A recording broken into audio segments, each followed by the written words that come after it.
یہ مسئلہ بڑا حساس ہے ختم نبوت کا. دسو تسی مرزائی پال کے کیوں رکھے ہوئے؟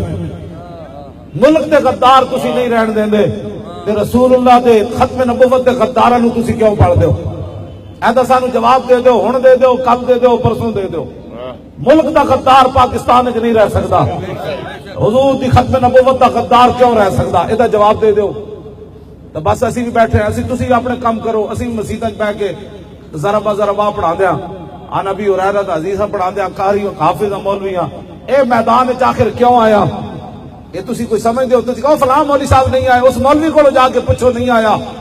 دسو صحابہ صدیق اکبر تے پوری سلطنت داؤ تے لا دیتی، فرمایا ہن بدری ہوئے یا غیر بدری ہوئے یا ماما وچ جائے.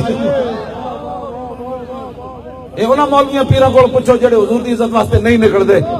میں تے اے ہی پڑھیا نابینا صحابی بھی چل پے، کٹے ہوئے ہاتھ سن انہاں بھی چل پے، بڈھے صحابی 86 سال عمر بن مادی کرب بھی چل پے. میں تے نہیں پڑھیا کہ حضور دی عزت دا مسئلہ ہوئے تے کوئی صحابی گھر بیٹھا رہے ہوئے. تے سانو کوئی نواں دین نہ پڑھاؤ. اے پاکستان صرف حضور واسطے بنیا اور قائم بھی صرف حضور دی وجہ تو انہیں رہنا ہے. ہاں جی، قیامت تک پاکستان دی عزت حضور دی وجہ تو. ہاں، ایم عالم جہاز جڑا گرایا سی نا 1 منٹ 5 جہاز، وہ بھی حضور دے نام تے انہیں گرائے سن. ہاں، قیامت تک کوئی 1 منٹ جنگی جہاز 5 نہیں گرا سکتا.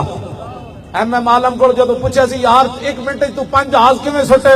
انہیں کہا میں تھوڑے سٹے، جدو میں اتنے جا رہے سی تو میں کیا فرشتے میری مدد واسطے آ رہے سن.